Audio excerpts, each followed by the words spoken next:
When you're a YouTuber, you video what you're doing. What I'm doing on a Farmall Friday, I'm working on the SMTA, and you can see I made some progress. Come with me today. It's Farmall Friday. Probably next Farmall Friday, we're disco ducking with this sucker.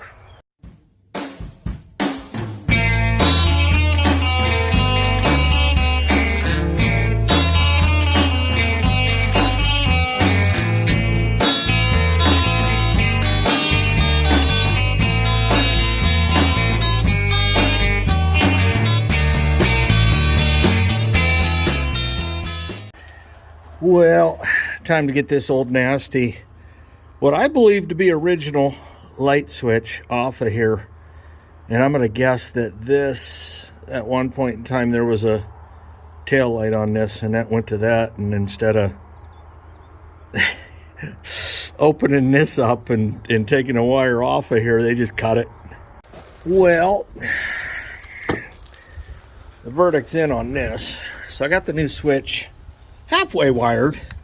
At least the wire that goes up to the new lights is wired. But you're not going to be able to see that on video. Right here, this post says BAT. So that's your hot wire coming in. And what happened was I think the switch just seized up on him, and he had this wire hooked to it. And then he just cut the hot wire coming into the BAT post that would have made this work. I mean, I don't know, man. You know, it was his tractor at the time, his call, and now the tables have turned. So I'm just going to rig a wire up and see, and wire it from there to the ammeter. And I'll have a hot wire. And this is a three-way here. A lot of people go 4, but I thought low beam, high beam, that's good enough and off. Pretty simplistic, but it'll get the job done. So new switch, new lights, and I'll show you here real quick. Oh, and the U-bolts came in. Boom. All right, I guess it don't matter which one we start on. Matters how we finish.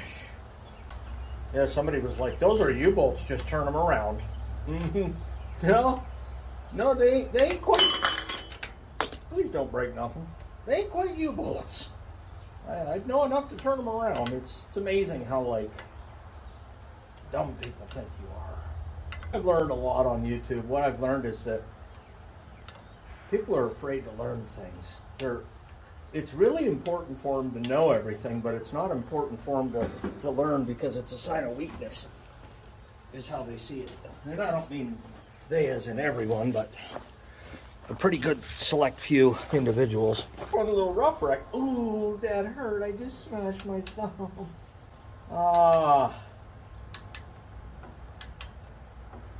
It's almost as bad as getting your nose hit in wrestling. The back of somebody's head smashing your nose. I remember wrestling a kid one time, and we were a pretty even wrestler. I mean, it was going to be anyone's match. Until he went to stand up, and his head smashed into my nose. And I absolutely blacked out, and I don't know if I broke his neck or what I did, but it wasn't good. Other than that, before that happened, it was going to be a close match. That I assure you. He might have even won. I grew up in a farming community, and if the farm kids didn't play sports, we didn't have any sports. It was all dairy farms. So they're the ones that played football. They're the ones that wrestled and did all that stuff.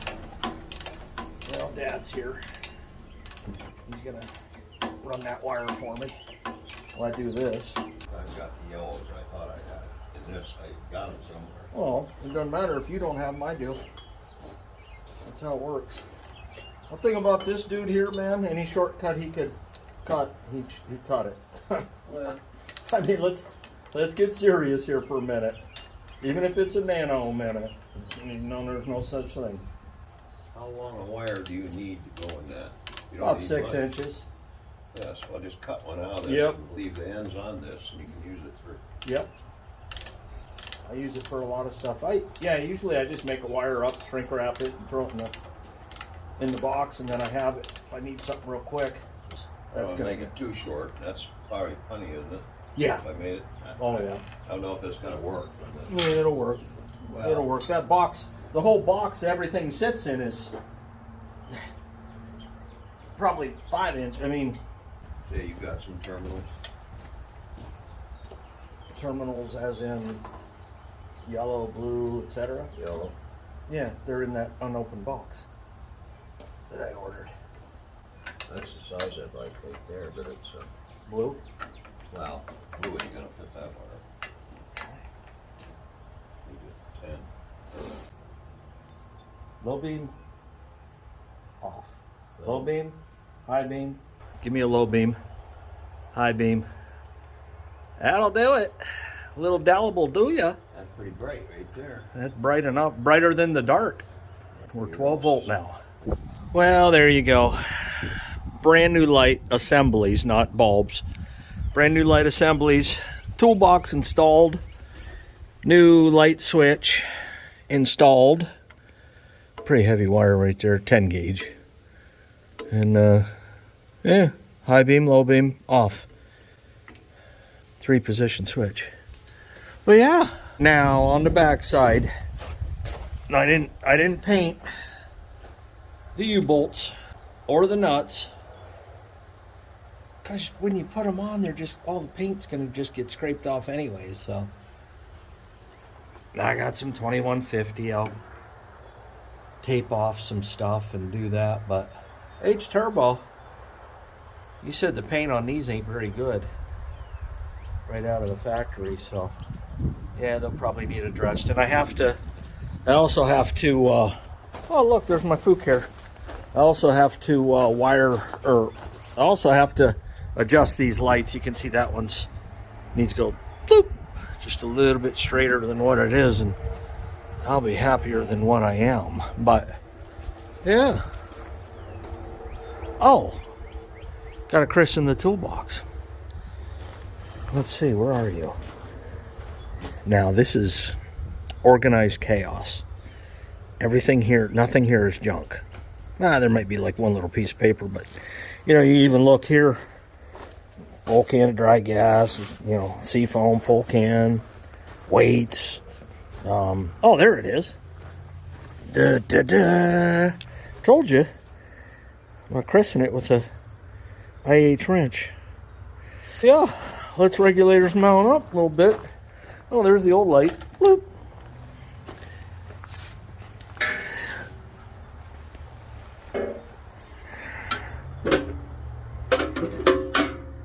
There you go. First tool in the box, an international wrench.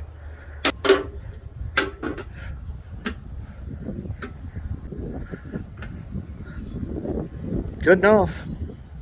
Now I got to put all this back together. Well, I got my service manual in today for this tractor, the SMTA. I got an operator's manual too. It's not a tractor I'm getting rid of, so I spent the money. Even reprints are expensive. I mean, I think I might have paid 50, 60 bucks a pop, but well worth the money. The new manifold's not in yet. This old one is already spoken for. But how I do them is, of course, clean it and then use the new gasket underneath there. But well, removing it, everybody's like, well, these studs can really give you problems. That's true. I know I'm going to be taking this off, so every day I come in here and I hit it with a little PB blaster. This stuff here, penetrating oil, penetrating catalyst, excuse me. And I just hit it. And I'm not saying it's going to help, but I am saying it's not going to hurt. So for the last, this is day 3 of hitting them.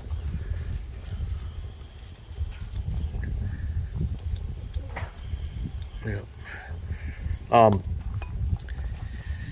Pull them off of there. I have, if something goes goofy, I have a stud puller that I'll use to pull the studs out with. I have new studs, new gasket, new manifold. Ooh, that's warm. And exhaust pipe. Now, when I go to put this back on, I believe off the top of my head, these are torqued to 55 pounds. Okay. When I put it on, and I'll do a video of it, probably at least a snippet in a video. When I put them on, I start center out. and I do it in 2 stages. I'll go, you know, like 30 pounds, 30 pounds, and then finish it off 55. Then I'll go through a couple of heat cycles, pulling discs or whatever, and I'll come back and I'll retorque them at 55, and then I'm done. And then I don't know, maybe get a new chimney for it. I don't know. Everything else is gonna be new. Oh, you want a little spray tail? A little reservoir in there. I'm gonna have to take that carb off, or not off, but disconnect it from here. And usually the gasket kit, manifold gasket, you get that, and they send you a new carb gasket too. So I don't know. The tractor runs really good, so it's not like I have to worry about anything. There's no inline filter. There is sediment in there. I should, by all rights, put an inline here. People panic when you do that. Go to a tractor show, it's like, oh my word. But yeah, that's where I'm at right now. So oil's changed, temperature gauge, water temp, new cap, new light assemblies, toolbox, new light switch. Phew, you forget sometimes. At least I do. Let's see, that's really about it so far. Well, I finally got the generator pulled off there. I got to pull this bracket off, pull this off, and put the new stuff on there. And man, it's going to be a 1-wire, you know, single wire goes blink. There was only 1 wire I'm going to have to pull. That's this brown one. That's it. I'll pull that off the ammeter back here, right, where are you? Right here. And they got that hooked up to the negative. Well, I rehooked it when I put the, but off the alternator, that's positive side. There's a plus there. Somebody was questioning it. Oh, I don't know, you know, it's not a voltage meter. It's like, yeah, they have plus and minuses. So off the alternator, I'm going to go plus, and then everything else should already be wired in. And then we're going to get a readout. This is a brand new battery as well, so everything new up in here. Well, these are 5/8, and somehow I ended up with a snap-on. Where that came from, I'll never know. Well, snap-on lifetime warranty. Okay. There we go. Yeah, it's just going to be a lot nicer to have modern charging. Somebody says, well, you rebuild that generator and put it on there, keep it original. Who's going to see it? Dude, it's 2 foot under the hood. What's somebody going to do? Take the hood off? And I mean, yeah, obviously if you stick your head up under the hood, you can see it, but you don't see the charging system anyways on these. So it's really not, to me, a relevant factor.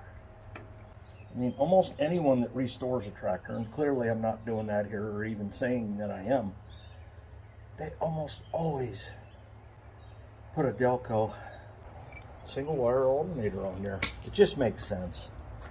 Parts availability and this and that and the other things. And my manifold's in, so bonus. I got stuck using the old bolts because the new ones that came with this new bracket do not fit the holes. That's no problem. These will work good in the hood, and I get to use my snap-on again. I like that. Lifetime warranty, and I didn't even buy it. I should zip these on, but I'm enjoying myself, man. It's so nice out today. I'm out in the open. It's about 70 degrees, bright and sunny. These are the days when you look out the window, January 15th, you wait for. I mean, more so seat time on the tractor itself, but I don't care. This is like second best because I'm getting her ready. And I know when I'm out there, I'll have confidence that the tractor's set up the way I want it set up. Well, there you go. It's an install.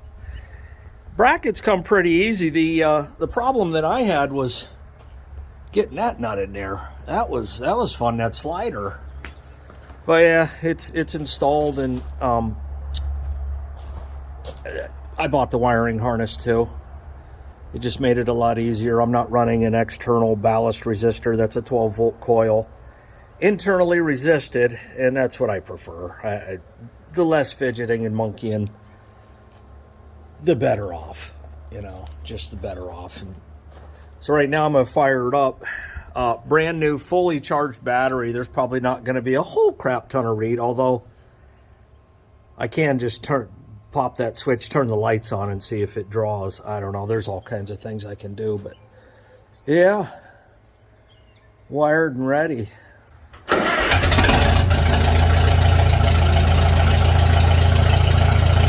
I mean, the battery's already, it's charged up, so you're not going to get a read. It moved a little bit on high beam, but that's it. Well, we got a different look from the cockpit now. We got lights, toolbox, new gauges, new switch that actually turns properly. 20 amp fuse. A switch that slides in and out real easy, not gummed up like it was at the auction. Well, yeah, a little bit of progress. I say manifold, and this thing's field ready. Let's fire it up.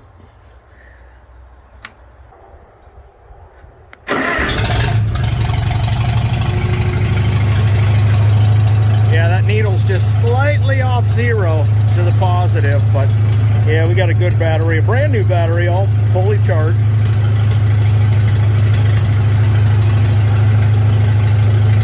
Definitely a different look from the cockpit, that's for sure. Well, I'm gonna pull the switch right there. Manifold just come in. You'll see that in the next video. Plus, I gotta go get my chainsaw. Push that tree with the Farmall 400. Now that's one I need to convert to 12 volts. Faux show.